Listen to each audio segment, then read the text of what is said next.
Josh Allen finished QB6 last year, threw for just over 3,000 yards, 20 touchdowns, 9 interceptions, had 109 rushes for 510 yards with 9 rushing TDs. Guys, your thoughts around Josh Allen? Those last numbers that you threw out are the value for Josh Allen, right? Yep. Like, yeah, the rushing numbers, the rushing touchdowns. That's where Josh Allen creeps into this top 10 discussion.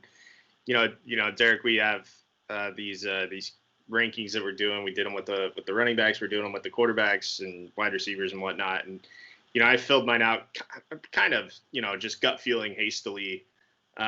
Filled mine out, and I have Josh Allen at 8 of quarterbacks. I mean, he's if he can maintain, even come close to what he did on the ground last year, then you're gonna have you're gonna be okay with his production, week in and week out. But man, this is a team. Like, if I don't get any Bills players on my roster, I'm okay with that. I am totally okay with that. And I'll move on and just call it good. Like honestly, I am not seeking out Bills offensive players this year. Like, it's not a thing that I'm interested in. So, like, yeah, Josh Allen's good, but I'd rather have Carson Wentz. There's so many other guys that are probably going to finish in that same range. And yes, I know that I'd rather have Carson Wentz over everybody, but there's just so many guys in that where he's going to finish that you're probably going to be, less frustrated with week in, week out.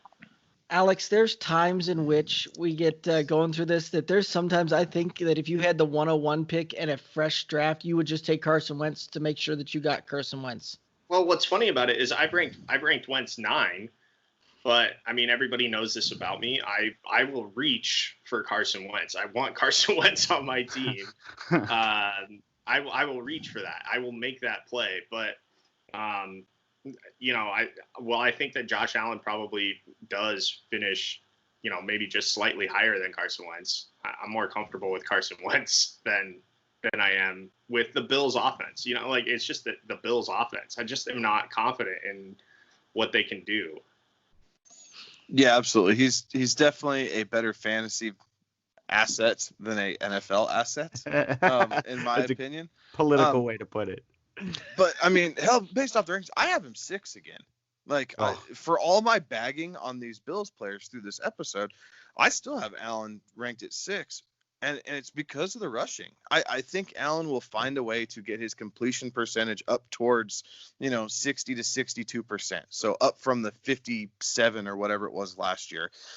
I think he will find a way to do that and increase those percentage points.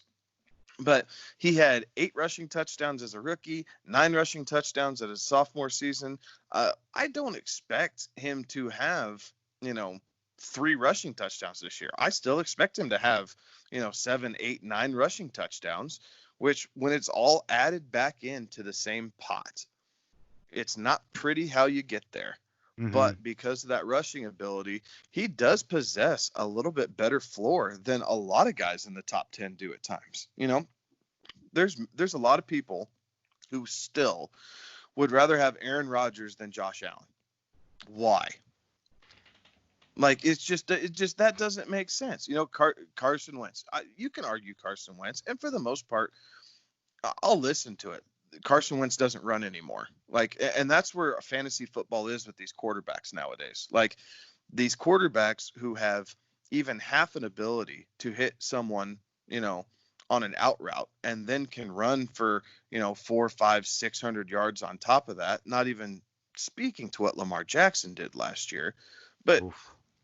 That's just insane. So yeah, it's ugly. I'm right there with you. I can't believe I didn't think he was a first round talent when the Bills drafted him, but here we are. And now for fantasy purposes, he is clearly a top 10 quarterback, and I have him at 6. And because if nothing else, whether they're ahead or behind, Josh Allen will run because he loves his legs more than anything else. Well, he doesn't have to worry about overthrowing a guy when he's running. Good point.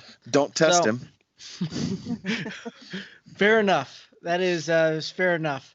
But yeah, I had him still with a pretty good amount of rushing work when I was statting people out, and still had him roughly right around 8 rushing touchdowns. But I had him lower.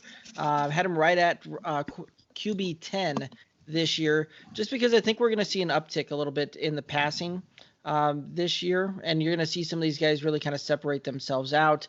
So I think that you'll see some guys, sneak ahead of him a little bit this year from passing TD work, things like that. Last year, when you look at it, there was less than a handful of receiving players that scored double-digit touchdowns last year. I think you'll see a bit of an uptick in that this year. So you'll see some of these quarterbacks that, finished 8, 9, 10, 11, 12, kind of that back half of QB1 territory.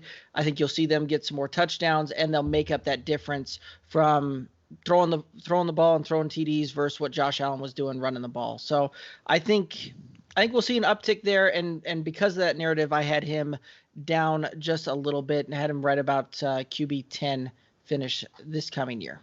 You know what's really funny about all this is as we have our rankings here, and we'll put these out, obviously on all the social media stuff here. But as we have our rankings, Kevin, you have Josh Allen ranked 6th, but you have Dak Prescott 5, and you have Deshaun Watson 7. Yeah, I'm just going on either side of our guys, either side of where we have him. Derek, you have him at 10. You have Aaron Rodgers 9.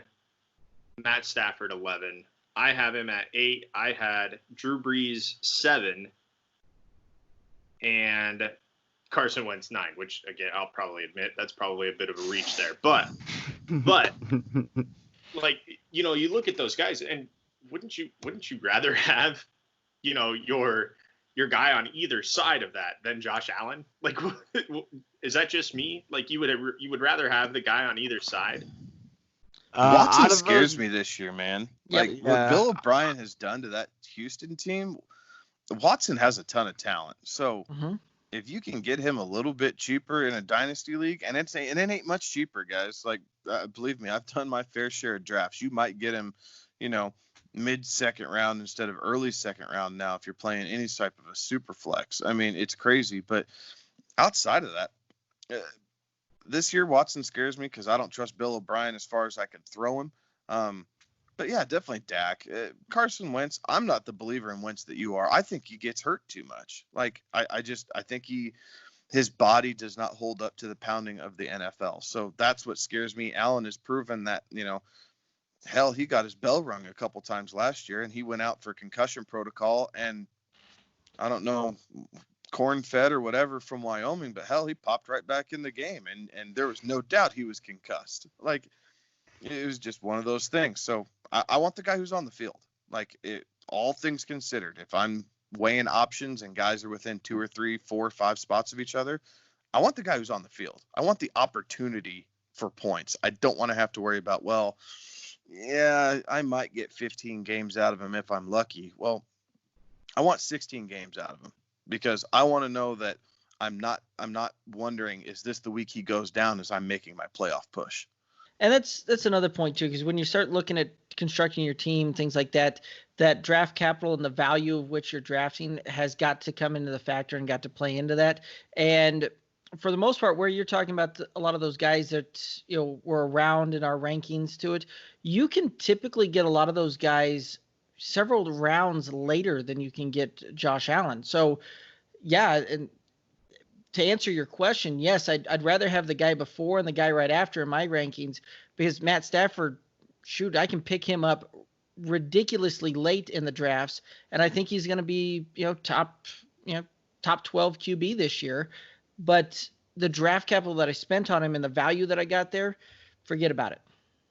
I guess that the point that I'm trying to illustrate here is just the enigma that is Josh Allen. Like, it's just so mind-blowing that this guy puts up this many fantasy points. And And is that going to continue on? I mean, I think it's high risk, high reward with Josh Allen. I honestly do, because the high risk part comes in with where you're going to have to take him if you want him. Mm-hmm. But the rewards are there. I mean, it's proven the rewards are there. It's just, are you willing to spend that draft capital to get him?